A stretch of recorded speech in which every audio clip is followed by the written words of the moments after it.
Hi guys, Martin from Belief Media. In this video, we're going to look at how to include the current RBA cash rate and the RBA cash rate graph into any post or page or any location on your website. And first of all, what you're looking at is sort of the default theme that we have applied.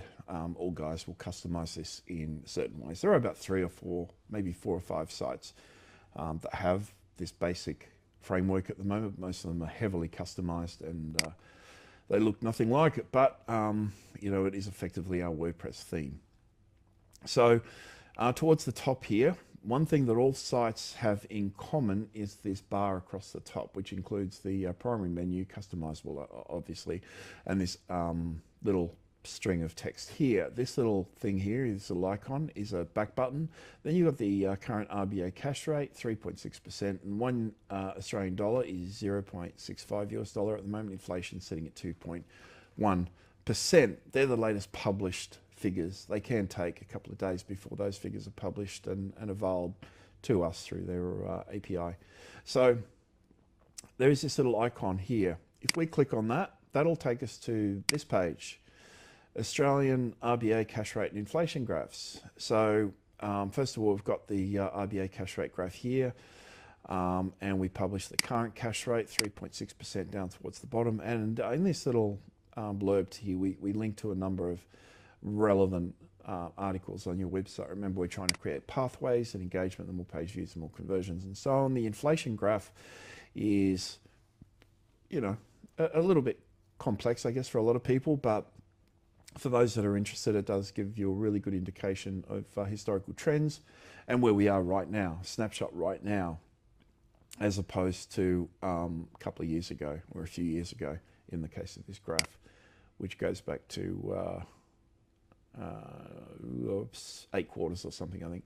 So, but all that is customizable, the start and stop date and all that sort of stuff, as is the RBA cash rate graph, by the way. You can look at the cash rate within a specific period of time by defining a start and stop time. You can define the number of points that are shown, all sorts of things. There's an enormous amount of customization. In this video, we're going to look at just the shortcode because we are rationalizing or consolidating lender widgets within Elementor. So you use a single widget to output all sorts of different rate data and lender data and mortgage data and graphing data and so on and so on.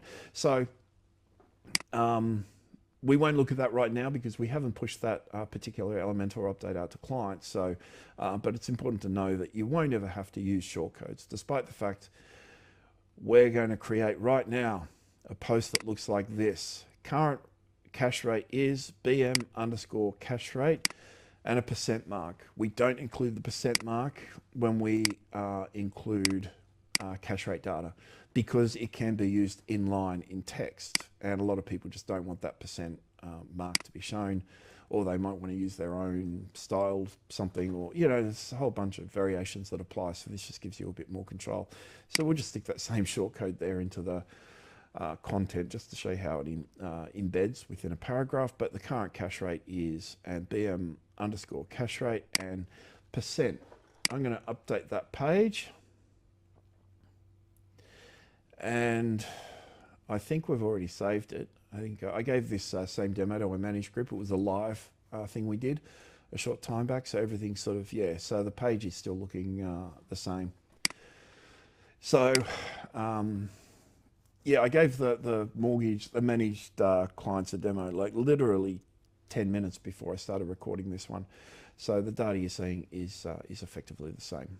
And the demo is just a little bit different because managed guys have access to a couple of other features that we haven't pushed out to everyone yet. So again, we've got this text. You can copy these directly from, this is the shortcodes. You can copy the shortcodes directly from the FAQs, and the FAQ should be referenced for a sort of step-by-step understanding of how these things are used and what shortcodes apply and so on. Certainly this one, the BM cash rate graph shortcode, it becomes complex when you start including all this sort of stuff.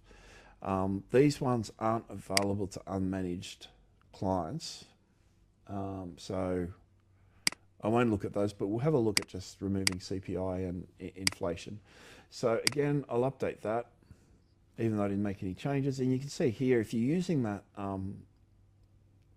cache rate in line, you've just got 3.60 there. You'd have a % after it normally in most cases, and that should repeat itself a couple of times in that block. There we go.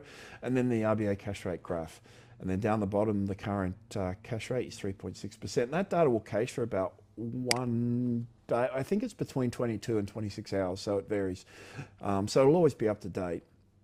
It always changes when the RBA cache rate data is published, and we can access that via their API.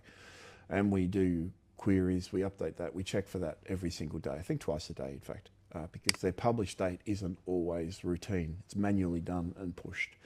So that's that, guys. We'll just have a look at a couple of the real basic options that apply for this cache rate graph. If I want to alter the height, let's look at maybe 360 as a height. And inflation is, in fact, we'll make CPI 0. I always like to include inflation data because it is always a focus in news media, whereas CPI is not necessarily, and CPI obviously contributes towards inflation. The RBA monetary board decisions are normally predicated on inflationary figures, so it's a good figure to have. So remember, we've got 3 options here. I can remove this CPI and style and so on. So the graph we're going to see next won't include this option. So it won't include the CPI option in the graph. That'll just be removed. So we've done that. I think I saved it. I'll save it again anyhow. And then I'll refresh this page. If you're going to publish to a page, by the way, if you're going to publish this graph to a page, always include links to other resources on your website. So there you go. We've just got the inflation and RBA cache rate data. You've got a string of points here. We've asked for 800 points. You can request the last 10 or 20 or 5 or whatever. And that's that. The inflation data is obviously visible by selecting these points. These points are the points at which the inflation figures were released. So that's that. I think I've gone through most of everything. Use the graph sensibly, like don't include them in too many locations. I think we include them on, I'll just have a quick look. If I pull up the first home buyer page, in fact, I'll pull up the first home buyer page, and in loan types or the processes, one of these 2 locations we use it. And we use it in a couple of the FAQs as well. So no, it's not in there. My mouse is stuck there. There we go. Oh, there it is, the impact of interest rates. So we do talk about the interest rate, which is suitable for this particular module because it goes through the variable loans, fixed, split, interest-only line of credit, introductory low doc loans, and so on. So it's appropriate. We also link to FAQs, which are in a horrible format there, by the way. You won't use that format. We've gone through, we create a video on the FAQs. That there is a demo, so just ignore it. You're using a nice, pleasant accordion style, and it's certainly not orange. So we link to the FAQ on interest rates here and inflation, which gives us more detailed information. In fact, if I click on the what is the consumer price index, that FAQ itself may include the graph. So we include the graph when it's required, and only when it's required.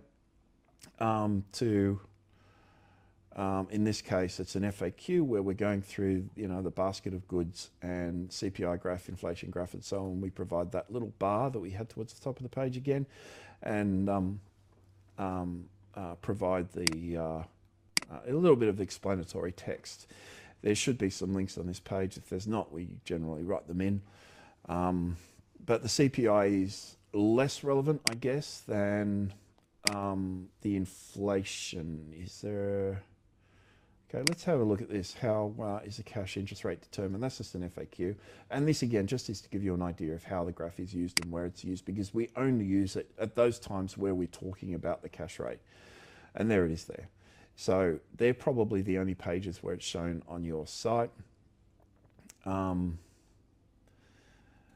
Anyway, that's that. And obviously you got your tooltips and things like that for certain terms. There's a lot of sort of information that wraps itself around how this graph and other types of graph, because there are probably over 100 graphs easily that can be used on your website. This is just probably the most applicable.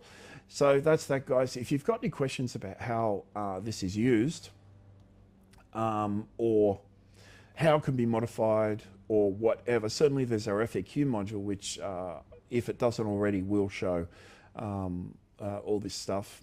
And you can call or text me at any time on 0400 777 300. Our office line is 1300 235 433.